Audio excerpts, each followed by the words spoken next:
তো hello viewers, this is Suman Dutta. তো আজকে প্রেজেন্ট হলাম নতুন একটা ভিডিও নিয়ে। আজকের ভিডিওতে থাকছে ত্রিপুরা এসটিজিটি এক্সামের জন্য একটা গুরুত্বপূর্ণ ক্লাস।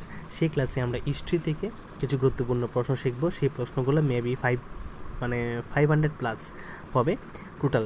শুধুমাত্র যেগুলো ইম্পর্টেন্ট সেই প্রশ্নগুলি নিয়ে আমরা আলোচনা করব, ঠিক আছে? অন্য কোনো প্রশ্ন নিয়ে আলোচনা করব না। তো আজকের যে ইম্পর্টেন্ট এমসিকিউগুলো আছে বা এক কথা উত্তরগুলো আছে, তো এটাকে আমি এমসিকিউ বললেও ভুল হবে, কারণ এটা কিন্তু এক কথা উত্তর, ঠিক আছে? মার্ক 1 বলে ঠিক হবে। তো এই এক কথা উত্তরগুলো তোমরা অবশ্যই দেখবে। তোমাদের কাছ থেকে শুধুমাত্র 3 থেকে 4 মিনিটের সময় চাচ্ছি। 3 থেকে 4 মিনিট দেখে দিয়ে দাও, আর এখান থেকে কিছু গুরুত্বপূর্ণ ইনফরমেশন নিয়ে নাও।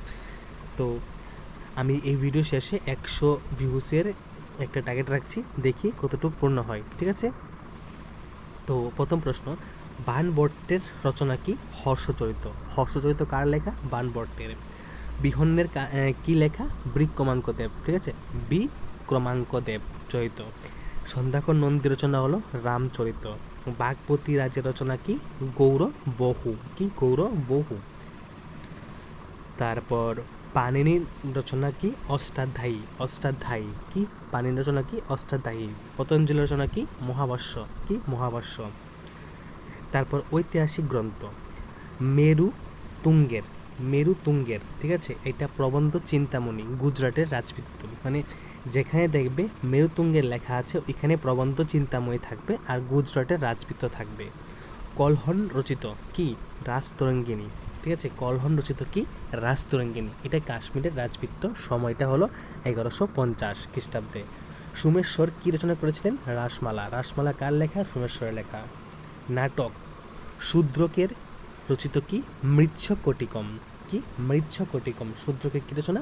মৃচ্ছকটিকম। বিশাখ দত্তের রচিত কি? মুদ্রা রাক্ষস ও দেবী চন্দ্রগুপ্তম। কি? মুদ্রা রাক্ষস ও দেবী চন্দ্রগুপ্তম। কালিদাসের রচিত কি? মেঘদূতম ও কুমার সম্ভব। কি? মেঘদূতম ও কুমার সম্ভব। এটা হলো কালিদাসের। কি? কি? মেঘদূতম ও কুমার সম্ভব। হর্ষবর্ধনের রচিত কি? রত্নাবলী। প্রত্নতাত্ত্বিক উপাদানগুলি কি কি?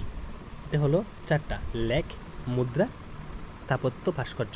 3 প্রকার। আমি 4টা বলেছি, 3 প্রকার হবে। যে প্রত্নতাত্ত্বিক উপাদান কি কি? লেখ, মুদ্রা, স্থাপত্য, ভাস্কর্য।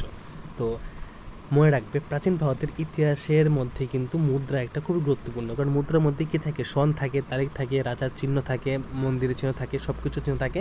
তো ওই সময় রাজত্বকালের যে অংশ আমরা মুদ্রা থেকে বেশি স্পষ্ট জানতে পারি। তার জন্য এই প্রাচীন প্রত্নতাত্ত্বিক উপাদানের মধ্যে কিন্তু এই লেখ, মুদ্রা আর স্থাপত্য, ভাস্কর্য কিন্তু খুবই গুরুত্বপূর্ণ পার্ট। এখানে দেখো আবার লেখ আছে 3 প্রকার। কি কি? শিলালেখ, স্তম্ভলেখ, গুহালেখ। কি কি? শিলালেখ, স্তম্ভলেখ আর হলো গুহালেখ। হরিসেনের রচিত কি? এলাহাবাদের প্রশস্তি। কি? এলাহাবাদের প্রশস্তি কে লিখেছেন? হরিসেন। গৌতমীর বলাশ্রী নাসিক প্রশস্তি। গৌতমীর বলাশ্রী কে লিখেছেন? নাসিক প্রশস্তি। রবি কীর্তির আইহোল প্রশস্তি। কি? আইহোল প্রশস্তি। ওকে। তো এখানে যে গুরুত্বপূর্ণ আজকে প্রশ্ন নিয়ে আলোচনা করলাম, অবশ্যই সবাই প্রথম থেকে লাস্ট অবধি নিশ্চয়ই দেখবে। শুধু তোমাদের কাছ থেকে 3 থেকে 4 মিনিট চাইছি। তো সেই 3 থেকে 4 মিনিট দিয়ে দাও, আর এখান থেকে গুরুত্বপূর্ণ এক কথা উত্তর নিয়ে যাও। তো যদি ভিডিও ভালো লাগে থাকে অবশ্যই প্রথম থেকে শেষ অবধি যা যা দেখবে তোমাদেরকে অসংখ্য ধন্যবাদ। আর যদি না দেখে থাকো তোমাদেরকে থ্যাংক ইউ, কারণ সবাই তো আর সব কিছু পছন্দ করে না। তো দেখা হচ্ছে একটা গুরুত্বপূর্ণ ভিডিওতে। সবাইকে আবারও জানাচ্ছি অশেষ ধন্যবাদ।